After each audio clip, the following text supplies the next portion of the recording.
A glorious, golden, helpful chapter is this.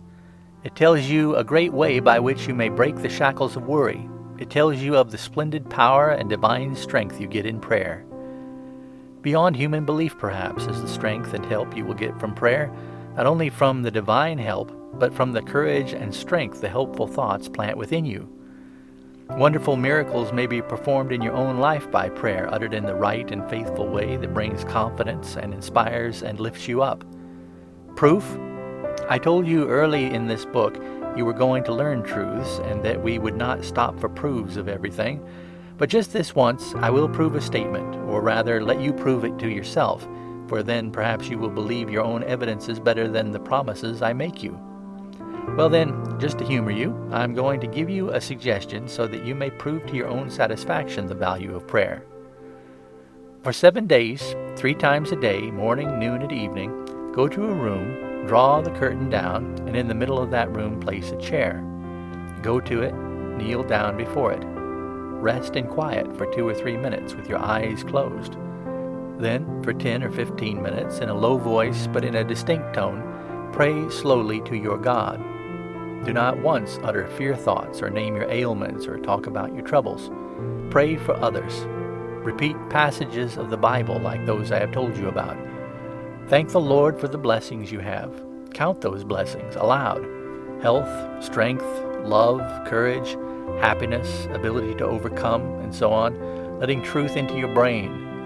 Open your heart to Him. Keep uppermost the helpful promises of the Lord. I will fear no evil. He will care for me. Do this for 7 days with confidence that you will feel better, stronger, and happier, and these things will surely come to pass. Do not pray as if you were making an experiment or waiting to see how the experiment comes out. Pray with faith, and I promise you, dear one, that you will feel a sweet sereneness, a strong courage, perfect peace, and that faith will flourish and will banish worry and fear and bad thoughts.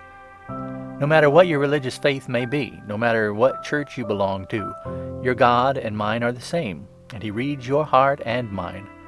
God is greater than sects or creeds or isms or fancies, and someday, when men have better understanding, all these creeds and church divisions will vanish, and there will be but one great, grand, universal religion, and it will be one of happiness and joy. It will not be a religion of fear and sorrow.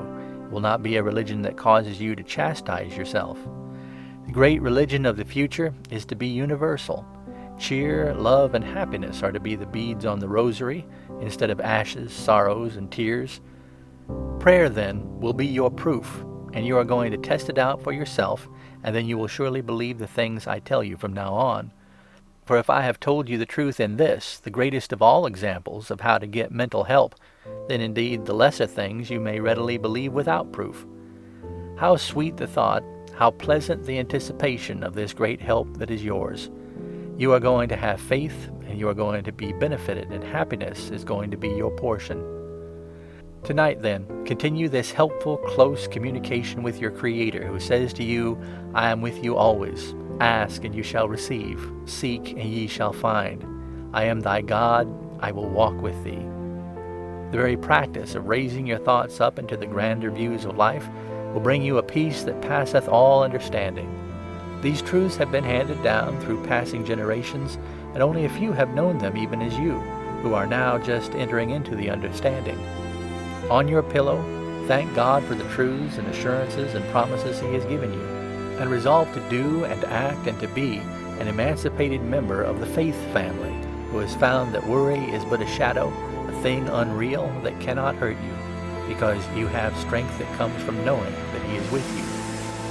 This sublime suggestion and this chapter you should ever remember as the bright star of hope that shone clearly forth in your hour of darkness and caused you by faith to raise yourself into the divine presence. Chapter 37. One of the great laws of nature is the law of cause and effect. Wherever you see a result, there is a corresponding cause that made that result. There is no such thing in nature as a blind chance. Everything that happens operates in accordance with a law. The law underlies everything. A moment's thought will convince you that there is not an effect without some cause. A great stone is dislodged and rolls down the mountainside, striking a tree which it uproots and sends rolling down to a stream which it dams up. This causes a flood, which sweeps away a fertile field, and so on, effect after effect. But back of all, there was a cause. It was not a blind chance. The stone was dislodged by the effect of causes that had been at work for centuries, disintegrating the stone, wearing away the foundation. There was no more chance in the dislodging of the stone than there was in the striking of a clock that had been wound up a day or a week before. Both are the natural result of the great law of cause and effect. Man can take hold of these laws and turn them to advantage. In the cause of this fallen stone, man could have prevented the stone from falling by building up a foundation to prevent its leaving its resting place, and all the damage of the flood would have been prevented. Man has risen from savagery to what he is today because he has studied cause and effect and has learned to produce beneficial effects by using natural causes for his benefit. Oxygen needs hydrogen to accomplish its life's mission. The plant needs oxygen to accomplish its mission. The animal needs the plant to accomplish its mission, and haughty man needs willpower to accomplish his life's mission. Each draws to itself that which it needs in proportion to its uses of the law. Man has consciousness and thought and reasoning power, and has the desire to live his full life and accomplish his purpose. He must use his mental equipment in discovering and planning and availing himself of the natural forces of the great law of cause and effect, and he must learn to apply that law to his own benefit. All progress, whether physical, mental, moral, or spiritual, is based upon law, and he who wins success in any line does so because he has followed the law or laws pertaining to his business, his pleasures, and his thoughts, whether he does it consciously or unconsciously. Cause and effect show us that if you plant a certain seed, a certain fruit will come from it. This is a scientific truth. What you plant in your brain determines what you are going to get out of it, in a higher or more developed form. Consequently, you must keep putting in your brain good thoughts, courage, hope, faith, ambition, cheerfulness, kindness. If you keep planting your garden with these good things, good is bound to come from it. It is the great law of compensation again, in another form. But back of all these forms and all these suggestions I have given you is the one fundamental truth, no matter how it is expressed, and that is, as ye sow, that shall ye reap. Chapter 38. The great scientific authorities of the present time teach us that a man, by diligent care and practice, may absolutely and completely change his whole character, temperament, and habits. He may kill undesirable traits of character and replace them with new desirable qualities and faculties. He may eliminate worry and substitute happiness. Your mental attitude is the result of the current of your thoughts, ideas, and beliefs. You are constantly at work building up a mental attitude. It is not only making your character, but it is having its influence upon the outside world through your example. Every person you meet takes a mental inventory of you.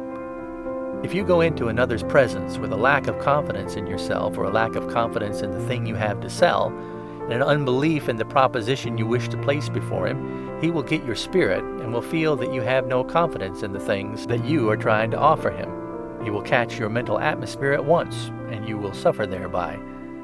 But on the other hand, if you are filled with thoughts, feelings, and ideals of enthusiasm, success, and courage in yourself and in your proposition, you will fairly radiate success towards those you come in contact with, and they will unconsciously take stock in you and your goods, and the chances are they will be willing and glad to do business with you. You know there are many men who radiate failure and discouragement, and when such people come into your presence, you are affected by them. There are others who come to you with confidence and enthusiasm, and the moment they come into your presence, you at once catch their spirit and respond to it. I can say that there is an actual atmosphere surrounding men that is either of the uplifting or the depressing kind. If your mental attitude is right, it is a magnet that draws others to you. If you think success firmly and hold it always before you, it tends to build up a confidence which attracts others to you. Fix your mind upon anything, good or bad, in the world, and you attract it to you, or you are attracted to it. You attract to yourself the thing you expect, think about, and hold to in your mental attitude. This is not superstition, but a firmly established scientific fact. As the writer of old said, "As a man thinketh in his heart, so is he. Dust out the chambers of your mind and all those distressing thoughts like I can't, my poor luck, poor me, I'm sorry. And replace these thoughts with invigorating, forceful, compelling ideas of success. If you get an idea in your mind and let that take hold of you and stay with you morning, noon, and night, that idea gets fixed. If the idea is centered on your troubles, that fear thought gets to be a mania with you, and the longer you think it over, the more firmly fixed it becomes. Fear thought finally marks its imprint indelibly on your countenance and makes you a negative instead of a positive personality. Chapter 39. This chapter is to you who have acute worry phobia. It is you yourself who is to blame for the useless, helpless, unnecessary worry state you have been in. You have exaggerated yourself. You are a wee little mite, and entirely unimportant and unnecessary to the world's scheme. You have been living as though the responsibility of the world were on your shoulders. You have been bothering over details. When you get sick or go away for 2 or 3 weeks, you see how well the world moves along without you. You are simply an atom. You do not amount to anything so far as the rest of the world is concerned. But you are a big thing so far as you yourself are concerned. You have been worrying over problems beyond your control. You have been thinking that the coal supply was going to give out, or that the forests were to be depleted. You have been worrying because man is getting bald or coming to a toothless age. You have been worrying about floods or fires or earthquakes or other things that are beyond your power to prevent. You have worried over the fear of ill health or some particular disease. You are afraid, and you have been wondering if you are going to lose your mind. Well, dear one, here are a few truths for your comfort. Your grandfather worried over the fact that in future there would not be enough tallow to make candles, and behold, kerosene was discovered. Your father, perhaps, worried over the thought that when kerosene was exhausted, the world would be in darkness. Then gas was discovered, and now we have electric light. There is enough coal to last for centuries if we need it, but in 50 years we will hardly burn coal at all. We will heat from electricity, which we will get from water power, and we are even going to get our power, light, and heat direct from the sun itself. In other words, since the time of the caveman, we have been able to meet conditions and take care of ourselves. We have evoluted from the barbarian to the civilized man. Necessity is the mother of invention, and the future will solve its own problems. Anyway, it's none of your business, so don't bother your head. You have thought, perhaps, that you would catch some disease, and at other times you have feared that you would lose your mind. Well, here is a comfort for you. One seldom gets the particular disease he has been expecting. Many high-strung persons have frequently felt so downright miserable, have worried and made their cases seem so hopeless they think they are losing their minds. To you who are afraid of insanity, you may take comfort in knowing that nearly all insanity results from physical disease of the brain. Either it is a softening of the brain, or in the formation of blood clot or pressure of some sort. This condition is unknown to the patient in advance. Your egotism occasionally needs a good dose of mental salts to make you realize how little you are. The moment you realize this, then's the time to start to grow big. Get this chapter well in your mind, and it will help you wonderfully. Chapter 40. Once there was a king who called the wise men together and asked them how he could obtain happiness. He was told to travel through his domain disguised as a peasant until he found a contented man, and to trade with that contented man or buy from him his shirt. So the king set out on his way, and after a long journey finally found a man who was fully contented and showed it. But lo, the man had no shirt. It is the seeking for material things and the desire for the unattainable that makes discontent. Our colored brothers down south are happy. They have few material things. They need few. But they use those few things they do have to the best advantage. They have good appetites, good health, and they are always smiling or joking. The more things a man has, the more he has to worry over. You must learn to be thankful for the things you have, and you must spend your time adding to your store of happiness by doing something for somebody and making the best of the things you have around you. The first rule of happiness is the doing of something for somebody. A word of cheer, a kindly act, interest in other folks, wise counsel, and above all, lending a helping hand with a smiling face. Get selfishness out of your system. Do not look for a direct reward for the good you do. Plant the seeds. The harvest will come out all right later on. Think of the great unselfishness of your mother. She has cared for you, watched over you, shared your joys and sorrows, your hopes, your troubles, and all without a single thought of her reward. You must not do kindness and look for profit from the act right away. Kindness should never preface a request. Women often do kind things for their husbands in order to get them in good humor. And when this is attained, they follow their advantage by asking a big favor. The reflex from such an act of kindness offsets the good that was done. Happiness comes from the very doing of good, and not from the hope of reward. Keep in good humor, for anger kills happiness. Do not quarrel. Remember that a soft answer turneth away wrath. Let the other fellow stew and fret and work himself into a fury, but you keep calm. It takes two to quarrel, and you must not be one of the two. Start tomorrow making it a point to say a pleasant word to everyone you meet. To those who are ill or in trouble, whisper the word of sympathy first, then a word of courage and helpfulness. To those who need advice, give your kindly counsel. Make it a point with everyone you meet to leave a helpful influence, whether it is a smile, a cheery word, a kindly hand clasp, or an act of kindness. The very mental resolve to do this will start happiness your way, and the act of kindness you do will bring the happiness. A selfish person can never be happy in the world. An unselfish person will always be happy. There is no happiness so complete or half so sweet as that which comes to you when you have done something worthwhile in helping someone by act, example, or inspiration. You are now getting along in this study to where I can ask you to be a pattern for others to follow. You are to be a model and radiate to others happiness and good humor.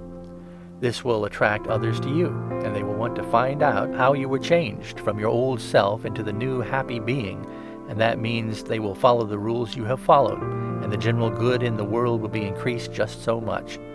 All of which will bring me great dividends from the suggestions I give you, and great dividends to you for passing the suggestions along. End of chapters 36 through 40. Recording by J.A. Carter, www.playonic.com.